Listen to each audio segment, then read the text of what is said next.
こんにちはっていつもこのラブチャンネルを見ていただいてありがとうございます。ありがとうございます今日はこうちゃん前向いてくれるといいけど、そのうち向いてくれるでしょ今日は以前おはねえコロナちゃんね、コロナちゃんのお話ねだいぶ良くなりました調子今日もいっぱいちょっとお外歩いてきたんだよね。ね、調子良くなっていいわー、ニコニコで笑ってる。いいですコロナちゃん、嬉しいです。お父さんもお母さんもはい、じゃあ今日はですね、以前お話ししていた強度行動障害について相談をしに行ってきましたそのことについて笑ってる。そのことについてお伝えしたいと思います。まず結論から言うとね、コノちゃんは強度行動障害ではありませんでした。まあね、こう機嫌とか体調のこう波はあるものの、常にねパニックになっちゃったりとかね、自傷しちゃったりとか、そういうものが続いているわけではないですし、コノちゃん自身もなんかコントロールしようとしたりとかね、自分の気持ちとかもあるので当てはまりませんでした。まあでも行動の内容としては、物投げちゃったりとか自分傷つけちゃったりとかするのを、なんか近づいてきたよカメラ物投げちゃったりとか近づいてきたりじゃないよね笑ったもうおかしくなっちゃってるねお母さんね物を投げたりとか自分を傷つけちゃったりっていう行動自体はあんまり好ましくはないので、その点についていろいろお話を聞いてきました。行動の対処こう映ってるお父さん嬉しそう。お父さんも何かあったら喋ってくださいね、間違ってたらね。でコロナちゃんの最終目標としては、自分自身で収められるようにすることね、もやもやとかわーってねパニックになっちゃったりとか、感触とか起こった時に自分自身で収められるようにするっていうのが目標。今もね一部できてるしね、自分でね、自分で部屋にこもってあーんとか言いながら収まるっていうのはだいぶできるようになってきてるので、もう少しこの落ち着くのが短くなったりとかね、まっちゃんが辛いからね一番ね、やっぱり環境を整えてあげたりとかね、それぞれの状態によって対応の仕方は異なると思うので、あくまでこれは木の葉の場合の対応についてお話しします。木の葉に対しての対応については今まで私がしてきたのでいいそうです。食事の時に落ち着かなくなった場合は、コノちゃんをどうにかするとかではなくて、食事をどけるっていうのが一番いいそうです。環境を整える、投げさせないで、今のコノちゃんの状態的には自分であーって抑えてそわそわしたっていう時に教えてくれたり手を止めたりとかしてくれるので、そうしてくれた時にはやっぱり今も私がしているみたいによく教えてくれたねとか褒めてあげる。好ましい眠たいね。好ましい行動をとった時はちゃんとそれがいいんだよ、そういう行動をするんだよっていうのを伝えるためにも褒めてあげるっていうのをやっぱり今後も続けていくといいそうです。だいぶできるもんねこのちゃんね。ね、教えてくれるし自分で椅子降りたりするしね、そわそわしてきたらね、バッチリだってこのちゃんで、寝起きとかね、なんか目が覚めちゃったりとか眠気が襲ってわーってパニックになっちゃったり感触が起こっちゃったりっていうのは、きっとやっぱり本人ももうどうすることもできない。やっぱりもうそこは安全を確保して落ち着くのを待って、もしその後で怒りの度合いがクールダウン下がってきたところで親の判断で落ち着くアイテムとか声掛けとかしてあげて、なるべく時間も短くねなるようにサポートをしていくといいそうです。これも今までとね同じ感じだね。で今までとは違ってこれをした方がいいですよって教えていただいたのが、予定を教えてあげることやね。今日は事業所に行きますよとか、今日は病院に行きますよとか、視覚的にもねカレンダーにシール貼ったりとかイラスト見せるとか写真見せるとかをしっかりしてあげると、今後自分がちょっと嫌だなって思うような治療とかでも夜中に目が覚めて発狂するとか、そういうものがもしかしたら少なくなるかもしれませんっていうお話でした。今までもね、このはちゃん自身強いこだわりがあるわけではないので、あと外出かけるのも好きだからね、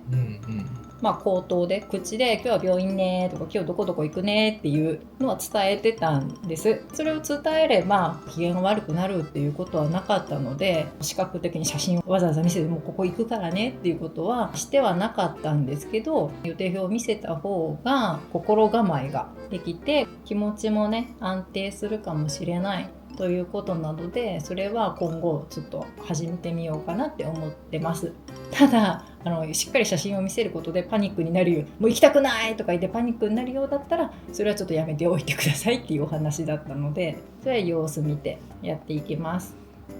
それはしていきたいなと思ってます。あと何かある？そうだそうだ、落ち着くアイテムね、安心アイテムね、イライラとかが起こった時に落ち着くアイテムがあるといいなっていう、みんな持ってるって言ってたもんね。言ってたね。もんちゃん何がいいだろうね。みんななんか毛布だったりとかそういうのがあるといいですねっていうお話で、もんちゃんも紙の端っこが好きだったり写真が好きだったりとかいろいろそういうのは増やしてるんですけど、こうちゃん投げ飛ばすといらんっていうもんね。でもいらないからもうそれで終わりじゃなくて、その後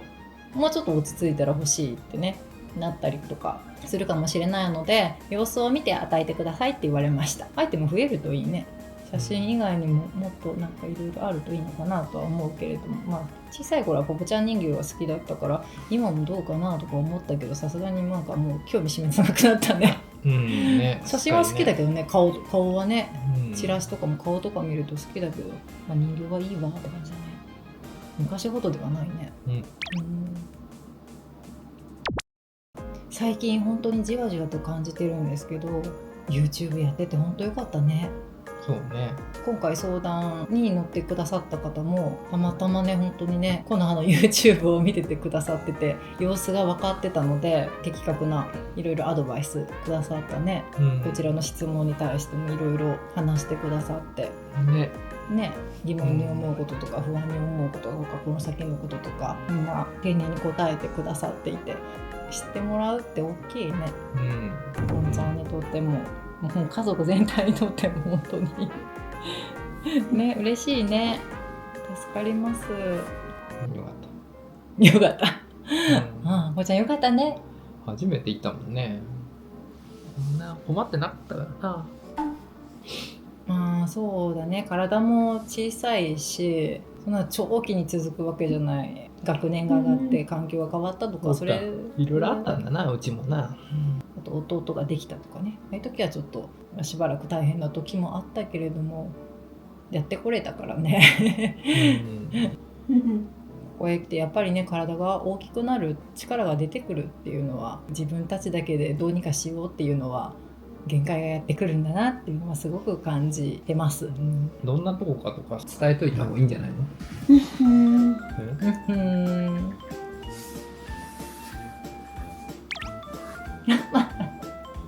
安心するのね。発達障害者支援センター、すごいベテランな方でね。子供から大人までみんな関わったことがあるね。そんな感じだったね。お話を伺うと。ポンちゃん、コルネリア・デ・ランゲの子の症候群の子も見てたって言ってたね。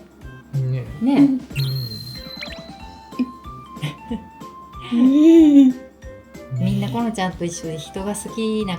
ですねって言ってたね。コルネリアの子はね、みんな人が好きですねってね。なので今後も環境を整えるということと、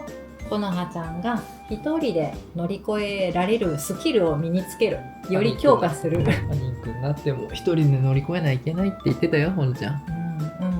ぱりね、どうしても職員さんもずっとついてはいられない時もあるから、将来的にグループホームとか入った時のために一人で部屋の中でなんか物を投げちゃうとかね、ね、自分の個室の中でもうそういうのはもう仕方がないですって言ってた言ってたね。よかったね、それはいいって言ってた。しながらも自分だけで収めていけるスキルを身につけてくださいとのことでした。わかりました。できそうですか？まーちゃんできるね。できてきてるもんだって。そうだね。だいたい15歳から25歳がピークで、そこから少なくなってるっ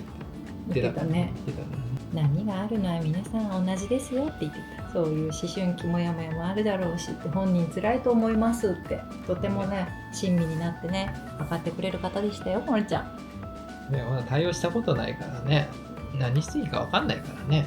で私はでもあなたは勉強してるのか。まあでもその中でも本当に娘にとってそれがいいのかなっていう迷いもあったので、その部分も聞けてよかったです。目標も明確になったし。よかったよかったのじゃあ。はい。ということで、まあ波はみんなあるそうなので、この葉もこの波とうまく付き合いながら、私たちもね、まあ、そろそろ来るだろうなっていう心構えもするだけで疲れが多分半減するので、そうね。まあ、うまく付き合っていきます。うまく付き合っていきます。この葉さん。環境設定頑張ります。はい、じゃあ今回は強度行動障害について相談に行ったお話でした。最後までご視聴いただきありがとうございます。またね。またね。またね。またね。またね。またね。またね。今日いっぱい歩いたよ。いっぱい歩いたよ。